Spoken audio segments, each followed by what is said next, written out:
What's up, what is good, everybody? Welcome back to my YouTube channel. If you are new here, thank you for giving my content a chance. All the returning subscribers and viewers, welcome back. Thank you so much for pressing play. Consider subscribing and give me and the channel a chance to grow. I'm now about 45 more subscribers to reaching my second milestone for YouTube, which is 100 subscribers. From there we move to 1,000, where I need about 945 of you to still subscribe, and from there my fourth and final one will be 100,000. Anything that happens beyond the 100,000 will be a bonus for me. So if you haven't subscribed, please consider subscribing. I'm really good for it. There's more better content, not even better, yeah, way better than what I'm putting on the table now, still to come. But yeah, as you might have seen from the title of the video, today I'll be sharing a true story about how I found somebody else made a home on my vacant stand. I'm testing out the light. I bought a light a while back. I haven't been using it because I'm mostly recording during the daytime. So it's about, let me even switch this thing off. It's around 7 o'clock now. So it's a bit dark now. I'm trying to take it for a spin and set the mood with the lighting. But yeah, so I'm based in Klerksdorp, as most of you might know. I used to stay in Redlands Park, where I got used to another lady from there. She's in the catering business, where she does the decor for you or hires out stuff that you need if you have a function or anything like that. And she's a tailor, people who sew clothes. That's how I knew her. Then we got so close to the point of we will talk beyond those two services that she was providing. Then one day around 2016, I can't remember, mid 2016 or late, it was late 2016, I got a SMS message from her saying there's a vacant stand in Kanana, Orkney, going for, at that time I think the message said around 18,000, 17 or 18. So are you interested? We can go 50-50. Then I'm like, okay, cool, I'm interested.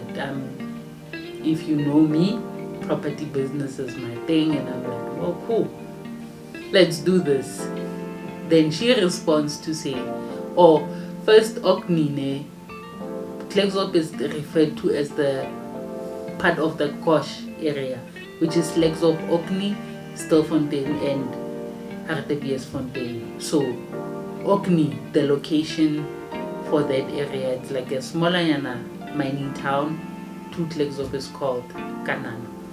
It's about 15 to 20 minutes from here.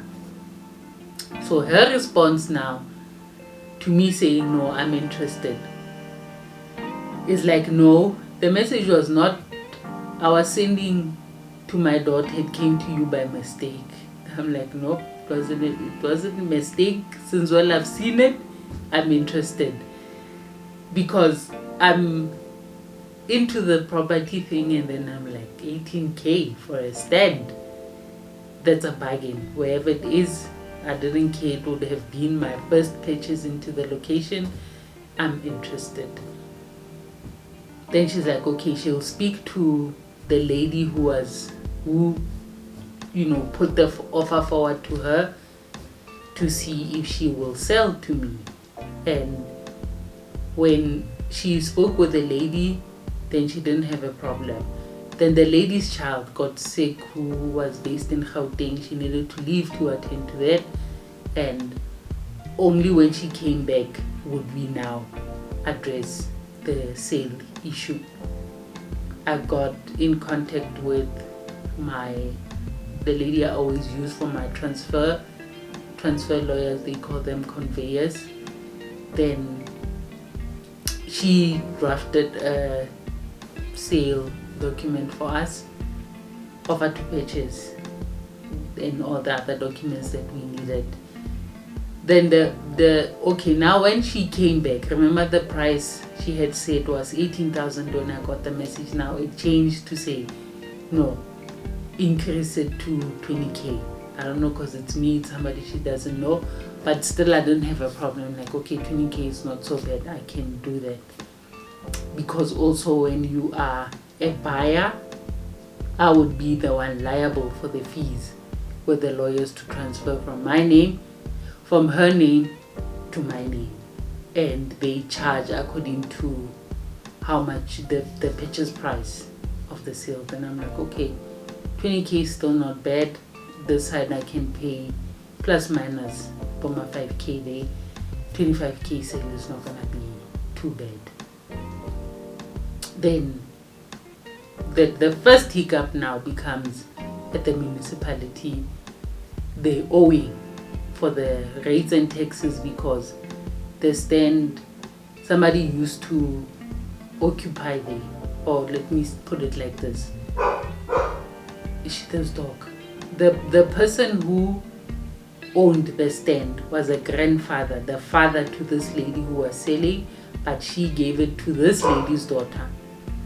And she became the guardian because the child was a minor.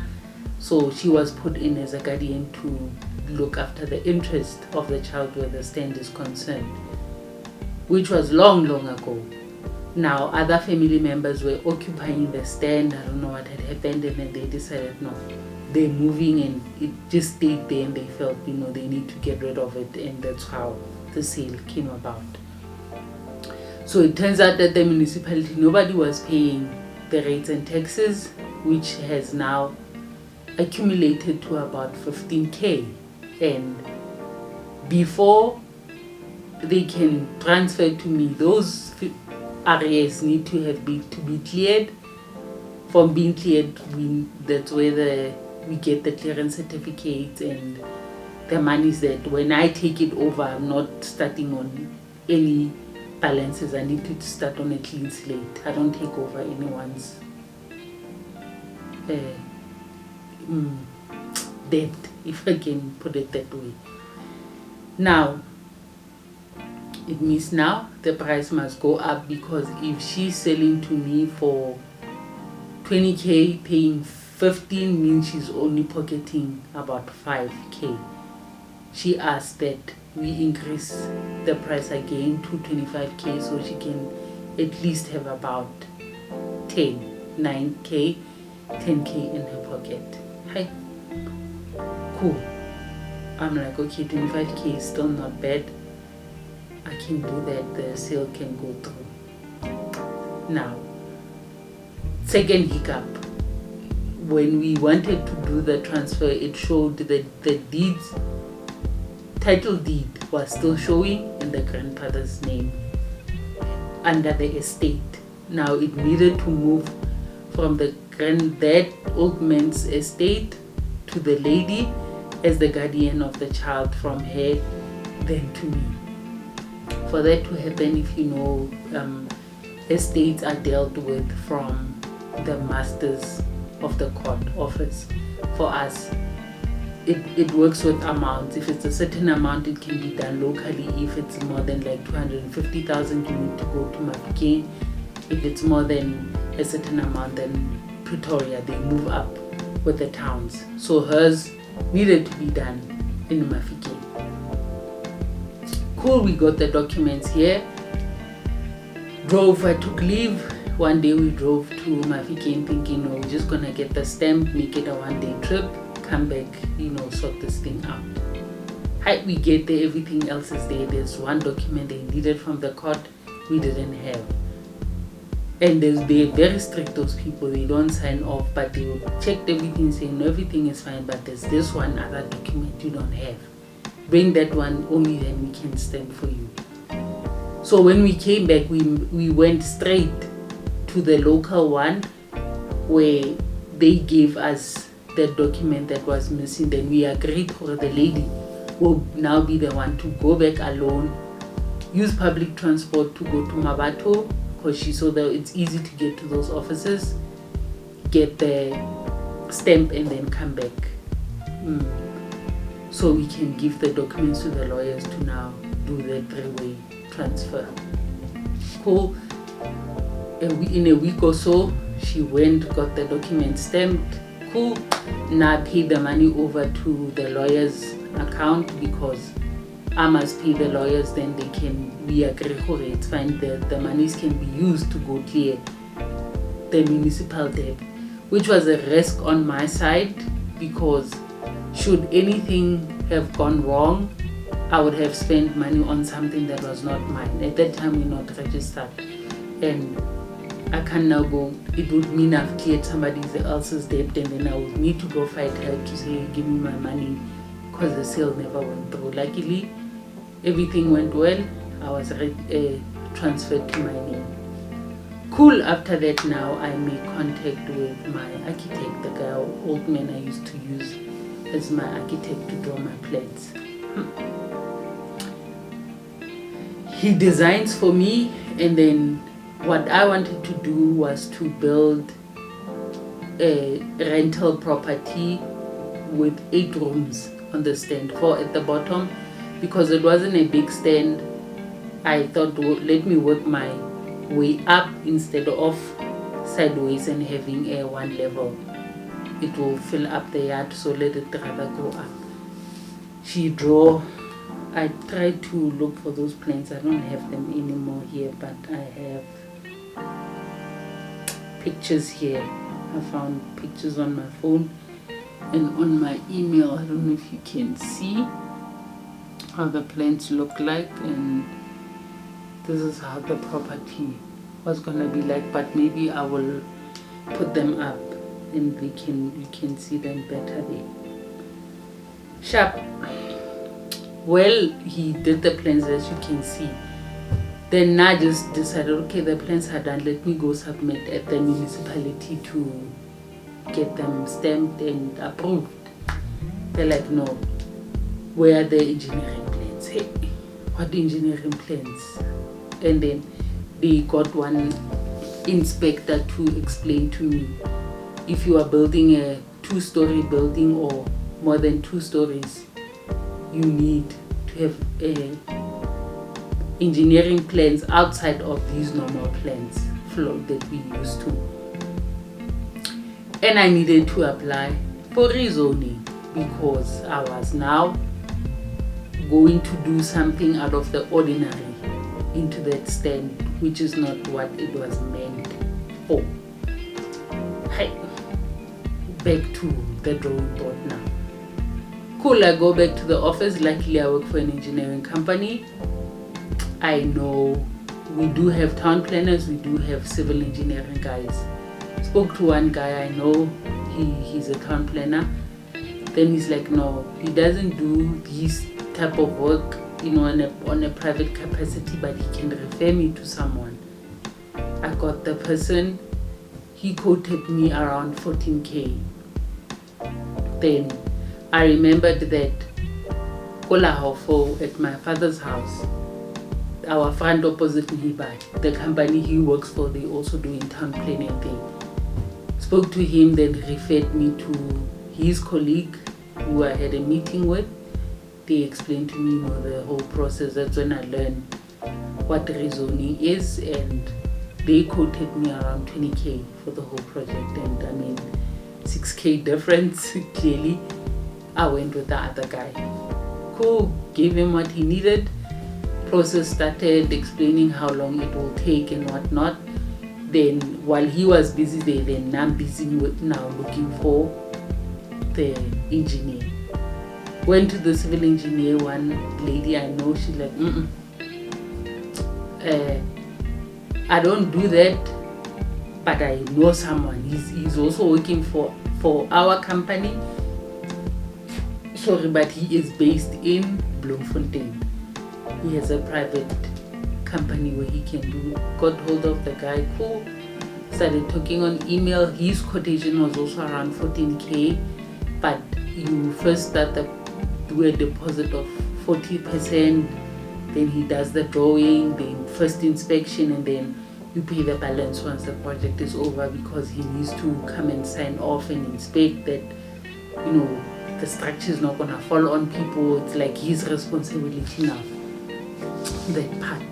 Cool. The guy came one day when the on site did the test of the swells and whatnot, measurements and whatnot, then do the plans and send them to me. At that time I paid him the first fee that he had required.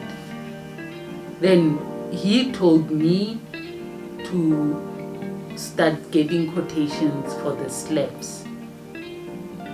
When you build a 2-story, you see that middle part where the first floor and the second floor meet, that concrete that makes sure that it doesn't fall on, how we can step and not even hear what's happening at the bottom. Those things that they put there, it's heavy concrete.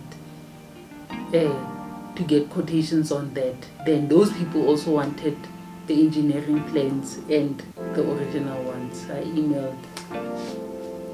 My shock when I started now getting responses. The cheapest there I think was around 150,000, and it's around one company in Potch. The rest was coming from Gauteng, and now also the cost of them transporting all those things here. Maybe now I'm starting to step back and think maybe I'm now way in over my head. I overestimated this thing. I need to chill. I chill because now the rezoning process is running. There's not even much I can do, because for me to submit the plans, I needed these plans, I needed the engineering ones, I needed the rezoning application approved. Time went, I chilled, because now those quotations now escape me. Sharp. Now the municipality bills, when they are coming, I was paying, because it's a location, around 250 for the rates and taxes when there's no activity on the stand. Now the price is increasing to around 400, 500. I think 2 months I paid, no questions. But now I'm starting to what I need to go and inquire what's going on with the different in amount that I started paying, and there's nothing happening there. They analyze and tell me no, it's for the water usage. What water usage? Because it's just a stand, there's no water that's running or being used there. Then I'm thinking, because the structure, the land had only a toilet structure was left there. Maybe people, when they pass, they use the toilet, it's running, then when they flush, the water will run and things like that. I didn't take it seriously. Then one time, I needed to go to the water department, because what they were doing, they were using what we call estimates. They didn't, usually most people come around and get the readings of your meters. It wasn't happening here. They were taking estimates and then billing me on that. So they said they will send someone to go get the readings and see the difference from what they had on paper and what was actually happening on site. Time when municipality, you go back and forth, they don't action things, until you speak with them over and over. One day we had load shedding at the office, and I decided no. We were told to knock off because it was like in the afternoon and the power is not coming back, and after knock off time. So we're like, no, it's okay, you guys can go home. So when I went home, I usually didn't have time, because I'm either traveling or busy at the office. I knock off, I'm tired, and life in general would happen also. Then that day I'm like, I got home, chilled for a little bit, then I remembered, hey, go there to the stand to take a picture so I can go fight.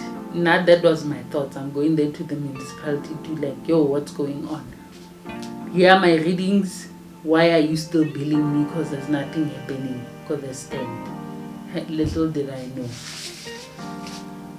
I drove there, changed into comfortable clothes. I drove there. And that stand how it was made.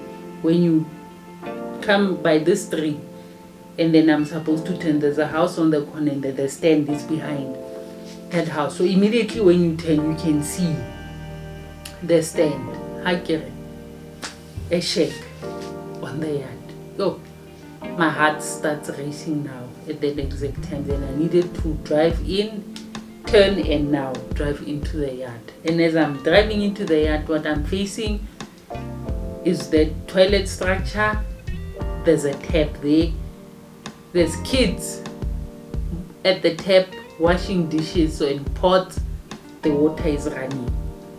Same thing you were fighting about Olwanta, the institution not knowing what's going on there is the same thing I'm finding when I drive there. Sometimes there'll be times when you just go blank, your world just goes blank, you don't even know what's going on.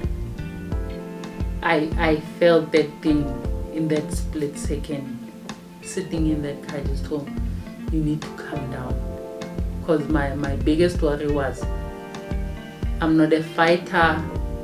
I don't do conflict, I don't do negativity, I don't do any kind of bad energies, fighting things. I'm not into such things. I don't know who's that on the stand. How am I going to address this issue? I calm down, then I get out of the car. I greet these kids and ask them, where are the elders? Then this lady comes out of the house. I don't even remember how I said it to her, but more on the lines of, who are you? What are you doing here? This is my property. Who gave you permission to stay here? She mentioned some guy. I'm like, hey, who's that guy? Then she asked, she was charging her phone at another house. Can she go and get the phone at that house? When she leaves to get the phone, I'm calling that lady. I bought the stand from, hey, I'm here. This and this is happening. What? She's now getting livid as well. And she stays in Kanana also, but the other section. Then when the lady comes, I'm like, who's that guy who told you to stay here? I tell that lady, like, no, that's my nephew. He's also staying in Kanana, but another section. Now we calling this guy, where did you get the permission or the audacity to come and tell another person to come and build a home on this stand? And it's like, no. Actually, we wanted to know where he was so he can come through, that lady can come through. We have a meeting and discuss that what the hell is going on here. He said no, he's working late. He's at work and he'll be knocking off at 10. Can we meet up tomorrow afternoon? He'll be free the following day. Then it becomes an issue of why did you do what you did? No, we'll talk tomorrow. Fine. I'm now like, what the hell? Leaving, everybody's now shocked. I leave.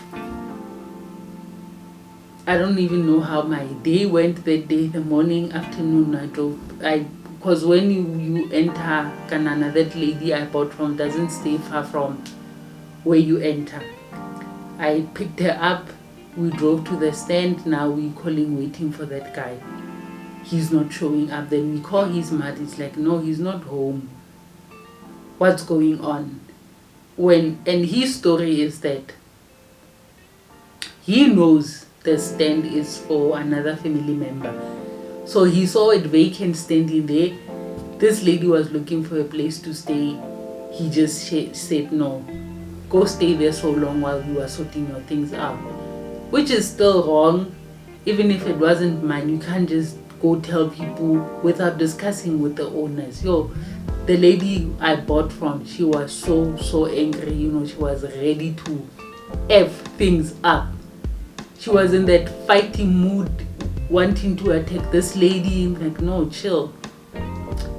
There's not much we can do. She's here already, and we can't make her, take her down the check now. There's kids here. What's gonna happen? Let's try to address this in a civil manner. She was livid, way more livid than I was. Hey, then it's like, no, I can't remember what day in the week it was, but we told her by the weekend you need to have packed your things and left. We're gonna come back and check what's going on here, if you are still here. Time went, weekend, no. Now we've exchanged numbers. I can call her. What's going on? Did you find a place to move to? She found a place, but those people want money and she doesn't have money. She must wait for end of the month for what do you call it, the grant, the SASA money for the kids, social grants to pay out, and then the husband is working for the mining land, he's only coming home end of the month. They can only move then. Then I'm like, okay, hey, Lena can't be that person to say pack and go. I understood to say, but you now costing me, you being there, the water usage, it means that the bill is gonna come still high. I need to cover the cost for things that I'm not even involved in. But please, end of the month, make sure you've packed and gone. After leaving there, I felt noise. I need to sell this property. I didn't want to hear nothing no more.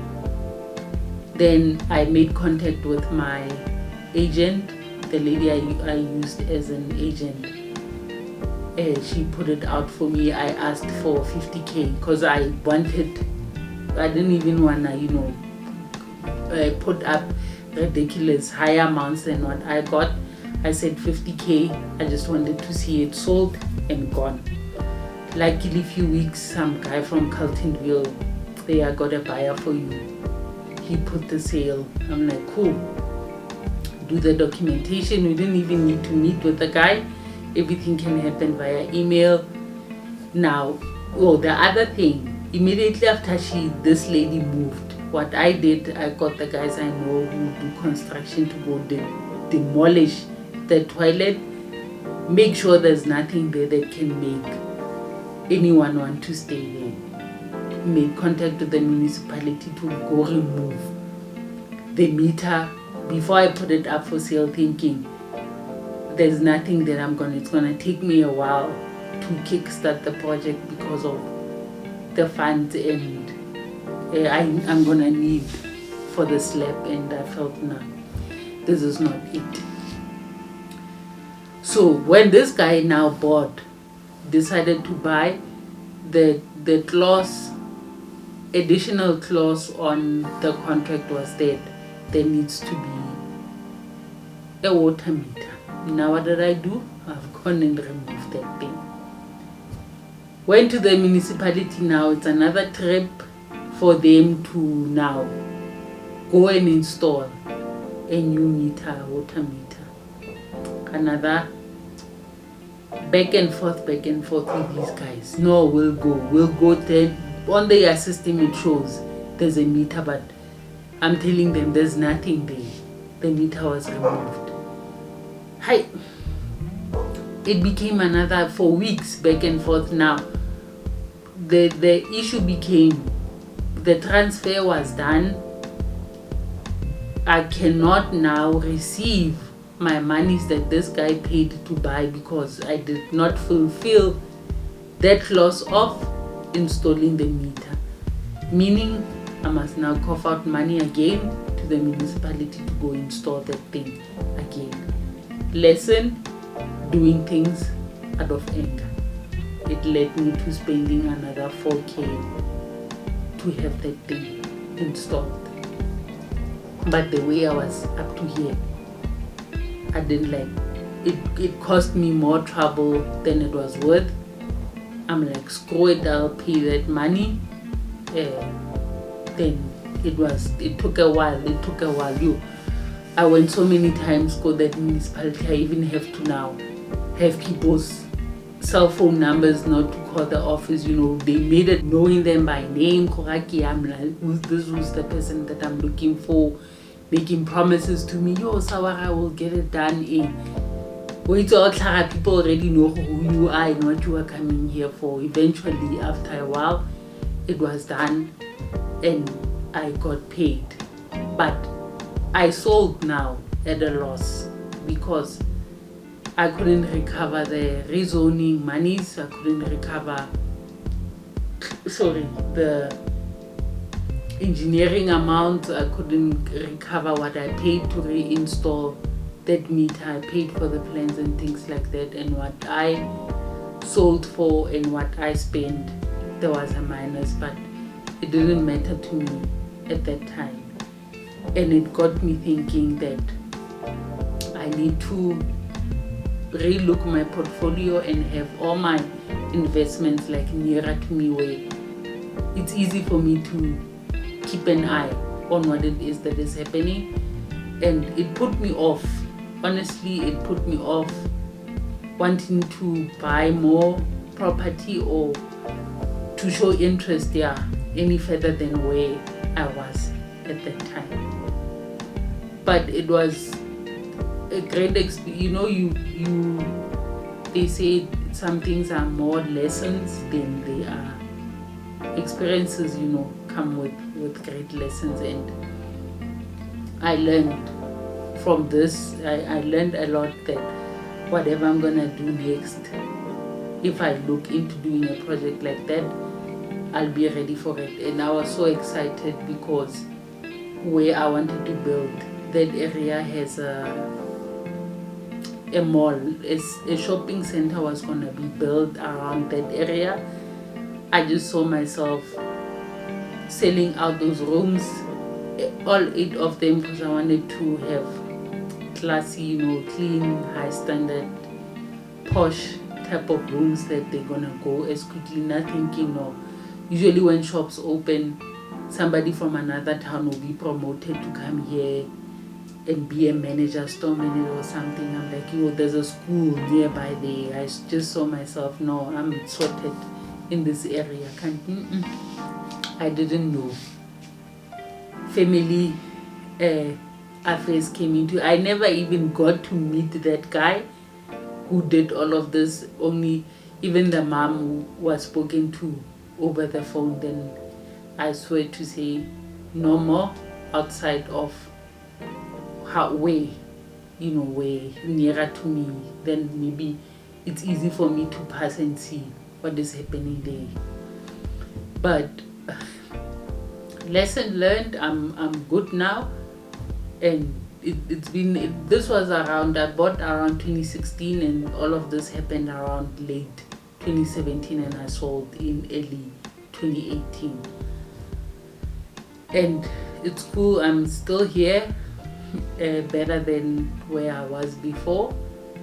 And I hope you enjoyed the story. If you've gone through something similar, or know of someone, or you took something out of how you would have reacted more than how I did, share your thoughts on the comments below and interact with me.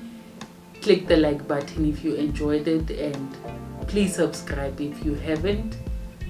I don't go through much drama, but this one's one of the biggest things I've gone through.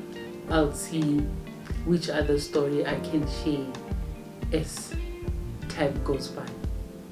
So yes, thank you for watching up to so far. I hope everybody's still keeping safe. I'm still good. No complaints on my side. And yeah, please help me canvas for me about 45 people to click the subscribe button. But it's good to see that after every video there's a difference, an increase in your subscriber tab, so the message is working. So thank you for that. And yeah, I will see you in the next video. Peace and love.